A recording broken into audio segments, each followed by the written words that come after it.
देश के petroleum minister Hardeep Singh Puri जब कहते हैं कि पब्लिक सेक्टर की oil marketing companies market rate से सस्ता तेल बेचकर कब तक घाटा उठाएगी, तो ऐसा लगता है कि देश के आम लोगों पर सरकार कितना बड़ा एहसान कर रही हो। शायद हम एक ऐसे वेलफेयर स्टेट में हैं जहां की सरकार अपने ऊपर फाइनेंशियल बर्डन लेकर नागरिकों के इन्फ्लेशन को कंट्रोल कर रही है। सरकारी खजाना खाली हो रहा हो सस्ता तेल देशवासियों को देने में ही, लेकिन नहीं। अगर पब्लिक सेक्टर की ऑयल मार्केटिंग कंपनीज को आज 1000 करोड़ का डेली लॉस हो रहा है, जैसा कि पुरी साहब कहते हैं, तो दरअसल ये बात देश के सामने रखा गया आधा सच ही है। ये आधा सच छुपा लेता है लोगों से उस पूरे ही सच को कि इन्हीं ऑयल मार्केटिंग कंपनियों ने 2014 से 2020 के दौर में बेइंतहा मुनाफा भी कमाया है, जब इंटरनेशनल मार्केट में ऑयल प्राइसेज काफी कम थी। कोविड के बाद भी जब international crude oil prices crash करके $10 प्रति बैरल तक गिर गई थी, तो भी उसका फायदा देश के आम लोगों को नहीं दिया गया था और बेनिफिशियरी सरकार और ये ऑयल कंपनीज ही थी। ये सच भी नहीं बताया जाता है लोगों को कि मार्केट लिंक्ड प्राइसिंग के नाम पर आज जो लॉस का दावा किया जा रहा है, तो उसी मार्केट लिंक्ड के तहत देशवासियों को राहत नहीं कभी मिली थी जब इंटरनेशनल क्रूड प्राइसेज कम थे।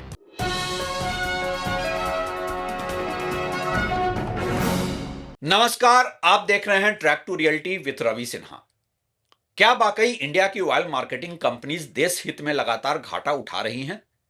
और ये लॉस मिडिल ईस्ट वॉर के बाद से है या फिर बहुत पहले से? क्या इंटरनेशनल क्रूड ऑयल प्राइसेज पिछले 10 सालों में कम हुए ही नहीं हैं? और अगर अंतर्राष्ट्रीय बाजार में तेल की कीमतें पिछले 10 सालों में कम हुई हैं, तो फिर उसका फायदा मिला है क्या आम जनता को? सच तो यह है कि आज अगर इंडिया महंगा ऑयल खरीद रहा है, तो पिछले 10 साल से सस्ता तेल भी खरीदा जा रहा था और उसका प्रॉफिट आम जनता तक नहीं पहुंच रहा था। और इसलिए आज सवाल यह है कि अगर प्रॉफिट में हिस्सा नहीं है आम देशवासियों को, तो एक स्टेक होल्डर के तौर पर वो लॉस में हिस्सेदार क्यों बने? इंडिया ने पिछले 10 साल में कई फेजेस में कंपैरेटिवली सस्ता क्रूड खरीदा, खासकर 2014 से 2020 के लो क्रूड में फेज में, कोविड के बाद के ऑयल प्राइस क्रैश में और 2022 के बाद डिस्काउंटेड रशियन ऑयल फेज में। लेकिन उस सस्ते क्रूड का पूरा फायदा आम कंज्यूमर्स तक रिटेल प्राइसेज में प्रोपोर्शनेटली नहीं पहुंचा। काफी बड़ा हिस्सा टैक्सेज, गवर्नमेंट रेवेन्यू और कुछ एक्सटेंट तक ऑयल कंपनीज रिफाइनिंग मार्जिन्स में एब्जॉर्ब हुआ। ये एक आई ओपनिंग वीडियो होने जा रहा है कंज्यूमर्स के लिए, और आप लोग इस वीडियो पर आगे बढ़ने से पहले इसे लाइक, हाइप और शेयर करें। चैनल को भी ज्यादा से ज्यादा सब्सक्राइब कर लें। ऐसे निर्भीक और स्वतंत्र मीडिया के विश्लेषण आज के पेड न्यूज और फेक न्यूज के दौर में मुश्किल से ही मिलते हैं। हम लोग भी तमाम लीगल और फाइनेंशियल चुनौतियों का सामना करके आपके लिए ऐसे सच को एक्सपोज करते हैं और सटीक विश्लेषण करते हैं आपके कंज्यूमर इंटेलिजेंस को बढ़ाने के लिए। सबसे पहला सवाल, क्या इंडिया ने वास्तव में सस्ता ऑयल खरीदा है पिछले कुछ सालों में? हाँ, 2014 से 20 के फेज में इंटरनेशनल क्रूड ऑयल $100+ पर बैरल से गिरकर कई बार $30 से $50 के रेंज तक आ गया था। इससे इंडिया का इंपोर्ट बिल काफी कम हुआ। कोविड के बाद ये इमीडिएट प्राइस क्रैश में भी ऐसा ही हुआ, जब ऑयल प्राइसेज इंटरनेशनल मार्केट में $10 प्रति बैरल तक गिर गई थी। इसके बाद इंडिया को बेनिफिट हुआ रसिया डिस्काउंट फेज से 2022 के बाद, जब इंडिया ने डिस्काउंटेड रशियन क्रूड खरीदा। कुछ समय डिस्काउंट $30 पर बैरल तक थे, बाद में एक समय कम होकर $10 पर बैरल तक के डिस्काउंट रह गए। इंटरनेशनल प्राइस की कंपैरिजन में यह काफी कम था, यानी इंडिया को ग्लोबल मार्केट से कंपैरेटिवली एडवांटेज मिला था। तो दूसरा सवाल बनता है कि फिर जनता को पूरा फायदा क्यों नहीं दिखा? सबसे बड़ा कारण है फ्यूल टैक्सेज और एक्साइज ड्यूटीज। 2014 में पेट्रोल एक्साइज ड्यूटी $9.48 पर लीटर और डीजल $3.56 पर लीटर था, जो मई 2020 तक बढ़कर पेट्रोल $32.98 और डीजल $31.83 पर लीटर तक पहुंच गई। यानी क्रूड सस्ता हुआ, लेकिन टैक्सेस शार्पली बढ़ा दिए गए।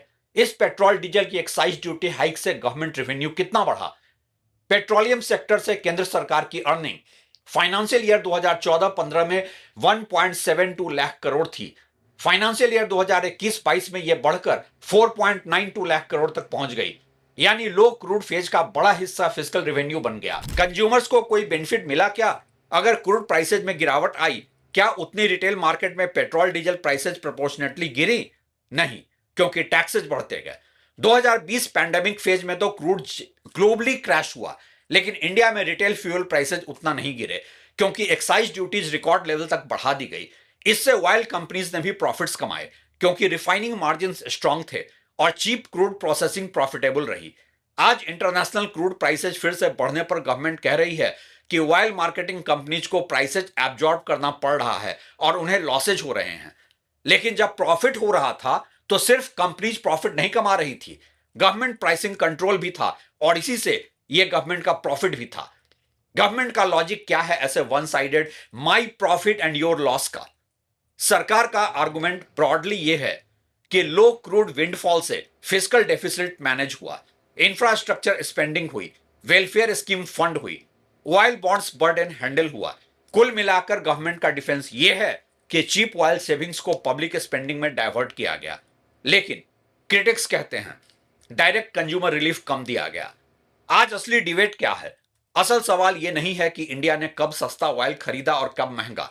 असली मुद्दा यह है कि जब इंटरनेशनल क्रूड ऑयल प्राइसेस कम थी तो उस सेविंग का डिस्ट्रीब्यूशन कैसे हुआ? सेविंग्स ब्रॉडली गई, government taxes, revenue, infrastructure, physical management, कुछ कॉर्पोरेट मार्जिन और कंज्यूमर्स के बीच बहुत कम। इसी से परसेप्शन यह बना है कि कंज्यूमर जब प्रॉफिट में पार्टनर नहीं है तो फिर लॉस में क्यों? सच तो यह है कि पेट्रोलियम सेक्टर सरकार के लिए मेजर रेवेन्यू सोर्स बन गया है, इसीलिए यह जीएसटी के दायरे से भी बाहर है। इसलिए यह कहना ज्यादा एक्यूरेट होगा कि चीप क्रूड का फायदा पूरी तरह कंज्यूमर को पास ऑन नहीं होता है और उसका बड़ा हिस्सा टैक्सेज और फिस्कल रेवेन्यू में चला जाता है। और आज का सबसे बड़ा सवाल, क्या इंटरनेशनल ऑयल प्राइसेस कम होने पर जनता को फायदा नहीं देना सही है? यह प्योरली सही या गलत का सिंपल सवाल नहीं है, यह पॉलिसी चॉइस और फेयरनेस डिबेट दोनों है। जब इंटरनेशनल क्रूड प्राइसेस गिरते हैं तब सरकार के सामने ब्रॉडली दो रास्ते होते हैं। पहला कि पूरा फायदा जनता को दें और दूसरा रास्ता यह कि उस सेविंग का शेयर टैक्सेज रेवेन्यू के रूप में रखें। इंडिया ने पिछले दशक में दूसरा रास्ता चुना, लेकिन उस रास्ते के एक्सट्रीम एंड पर जाकर जनता को रिलीफ नहीं मिला। सरकार ऐसा क्यों करती है?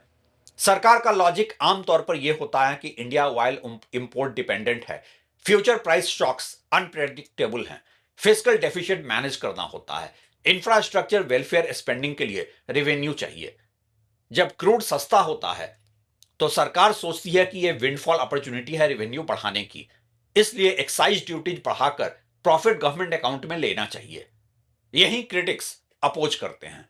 क्रिटिक्स कहते हैं अगर ग्लोबल प्राइसेस कम हुए हैं तो बेनिफिट कंज्यूमर्स तक जाना चाहिए, इससे ट्रांसपोर्ट कॉस्ट कम हो सकती है, इन्फ्लेशन घट सकती है, हाउस होल्ड सेविंग्स बढ़ सकती है, कंजम्पशन सपोर्ट मिल सकता है।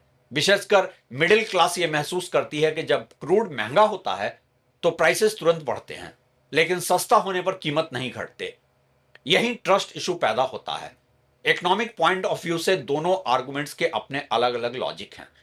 कंज्यूमर पास थ्रू आर्गुमेंट है कि चीप ऑयल का फायदा जनता को मिले, इससे स्पेंडिंग बढ़ सकती है, इकोनॉमी स्टिमुलेट हो सकती है, इन्फ्लेशन कम हो सकता है, कंजम्पशन इकोनॉमी में यह ग्रोथ सपोर्टिव माना जाता है। लेकिन दूसरी तरफ फिस्कल स्टेबिलिटी आर्गुमेंट यह है कि अगर सरकार सेविंग्स रिटेन करे तो डेफिसिट कंट्रोल हो सकता है, पब्लिक इन्वेस्टमेंट बढ़ सकता है, एक्सटर्नल शॉक्स के लिए बफर बन सकता है। यह माइक्रो स्टेबिलिटी एंगल है। असली सवाल डिस्ट्रीब्यूशन का होता है। कई इकोनॉमिस्ट मानते हैं कि पूरा फायदा सरकार रखे यह भी आइडियल नहीं, और पूरा पास थ्रू कर दे जनता को यह भी हमेशा प्रैक्टिकल नहीं है। इसलिए एक बैलेंस्ड अप्रोच में कुछ बेनिफिट कंज्यूमर को मिलना चाहिए और कुछ फिस्कल स्टेबिलिटी के लिए रखा जाना चाहिए। इंडिया में कंट्रोवर्सी क्यों ज्यादा हुई है? क्योंकि पिछले 10 सालों में जब क्रूड क्रैश हिस्टोरिकली बड़ा था तो रिटेल फ्यूल प्राइसेस उतने एग्रेसिवली नहीं गिरे और टैक्सेज शार्पली बढ़े। इससे परसेप्शन बना अगर चीप क्रूड का मेजर बेनिफिट गवर्नमेंट रेवेन्यू है तो लॉस भी गवर्नमेंट ही एब्जॉर्ब करे। पॉलिटिकल साइकोलॉजी भी इंपॉर्टेंट है इंडिया में। फ्यूल प्राइसेज रोज दिखते हैं, हर हाउस होल्ड को अफेक्ट करते हैं, इसलिए फ्यूल टैक्सेशन सिर्फ इकोनॉमिक इशू नहीं, पॉलिटिकल ट्रस्ट इशू भी बन जाता है।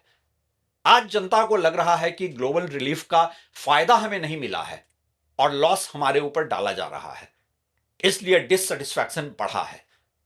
बॉटम लाइन यह है कि इंटरनेशनल ऑयल प्राइसेस कम होने पर जनता को कुछ बेनिफिट देना इकोनॉमिकली भी सेंसिबल माना जाता है और पॉलिटिकली ट्रस्ट बिल्डिंग के लिए भी।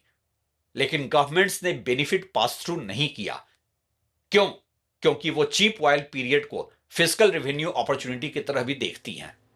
इसलिए डिबेट असल में यह है, चीप क्रूड सेविंग्स का कितना हिस्सा जनता को मिलना चाहिए और कितना सरकार को स्टेबिलिटी फिस्कल नीड्स के लिए रखना चाहिए।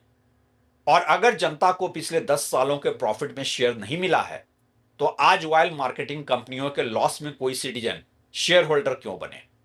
क्या देश के लोगों का यह आर्गुमेंट सही नहीं है? क्यों लें आप महंगे तेल का बोझ अपने ऊपर जब सस्ते तेल आपको मिले ही नहीं थे? यह कहानी अभी आगे जारी रहेगी, क्योंकि तेल की लूट यहीं तक सीमित नहीं है। कहानी अभी बाकी है। शुक्रिया।